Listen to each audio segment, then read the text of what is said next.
Welcome to Backpage Blues Part 2. It's time for my favourite part of the week, and that is where we answer your questions. I'm still joined by Charlie, the Hurricane Skillen from the Mail Online.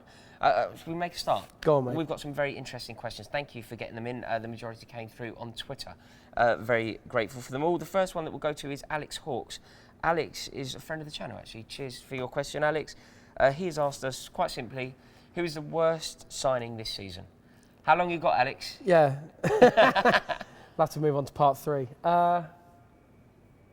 I'm going to say,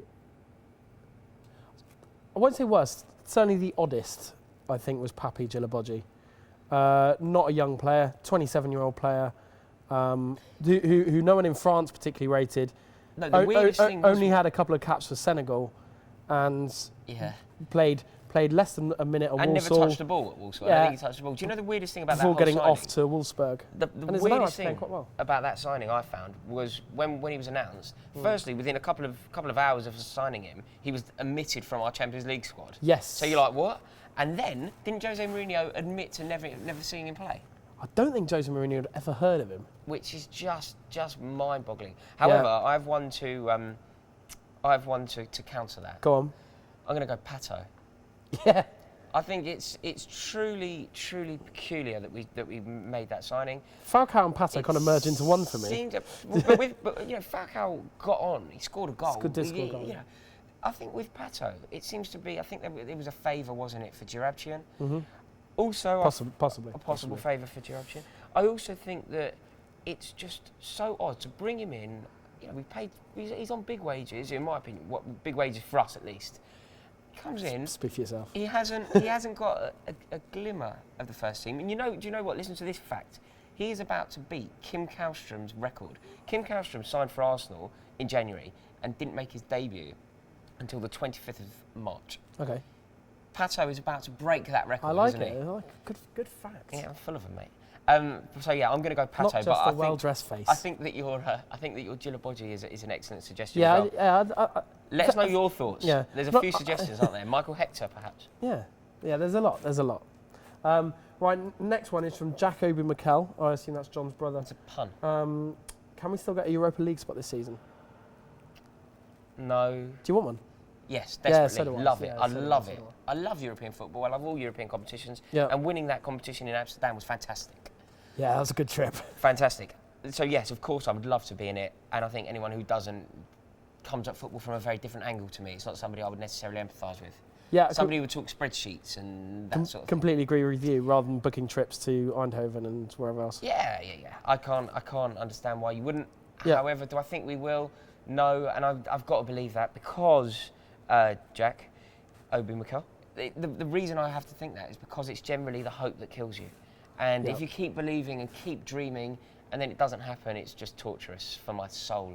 So I have to believe we won't do it. Do you see a glimmer in this one? No, actually. No, I don't. We're pretty far adrift, aren't we? I think, yeah, we are. What are we relying on? We're relying on Manchester United qualifying for the Champions League and winning the FA Cup. Yeah, well, I suppose that would open up another spot. That would open, yeah. So that's just not going to happen. No. I don't think. Right, I will move on to Lloyd. Sorry, it's Lloyd Cheney, not Lord Cheney. Who would you want to see as the next captain if John Terry leaves? I don't think there's a load of candidates, to be honest. I think Ivanovic is sort of the obvious shout. Will he be in the starting 11 next year? Possibly not. The captain should be... Yeah, I mean, a lot of sides do have a kind of club captain and then a captain... Yeah, Thomas Vermaelen was captain of Arsenal for years. Yeah, that's right. It's weird. Well, like Gary Neville at Man United and people like that. It's weird, though.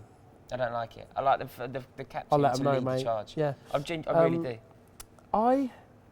Curveball shout, and I'll preface this by saying I've been a big critic of him this season up until probably the turn of the year. Exactly. I'm going to agree with you. Yeah, Fabregas. Yeah. I think he's been pretty bad last couple of games, but generally since Gus Hiddink, really, he's really stepped it up. Purely because I think he's probably now got the best experience in the squad. Yeah. He's a World Cup winner. He was actually captain of Arsenal as a youngster. Yeah. As a youngster, which you probably shouldn't forget. Yeah. Played with the best players in the world at Barcelona. So, I mean, that would kind of be a curveball shout. I'd agree. But, you know, I want Chelsea's captain next season to be John Terry, so yes, what do I know? I want Chelsea's captain to be John Terry, but I think that Fabregas is definitely in with a shout. I think that he's played very well recently, and he seems to genuinely care. And I think he got a real rough ride over that sort of rat in the camp thing, because it was never him. No, it wasn't him. And yeah, I think he genuinely cares, so I think Fabregas has an outside shout. Fine. Next question is not on here. It's on my phone. I got a message from friend of the channel, Joe Tweeds. If you don't follow And friend him, of me. And friend of you. Yeah, and me. If you don't follow him, I really don't know what you're doing, go and follow him. Yeah, Joe Tweeds on Twitter. He messaged me saying, do you feel that Hazard has been unnecessarily burdened as the saviour of the team? His career has been blighted by multiple injuries. This is very typical Joe. This is very generous Joe. Yeah, do you think, have we expected too much of him, and do you think he can get back to the level that saw him rightfully crowned as the best player in the Premier League?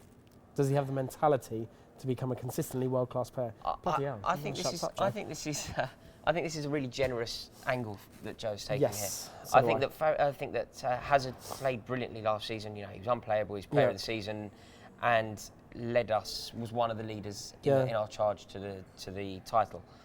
His form this season has been despicable. Can he regain that form that we saw last year?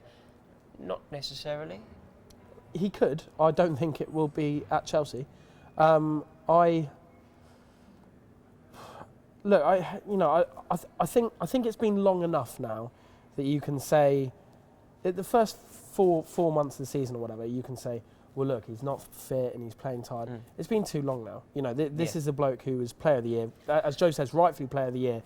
And I think the tides have actually turned against him now. And Joe, because of his love of Hazard and Chelsea Football Club, is making exceptions here.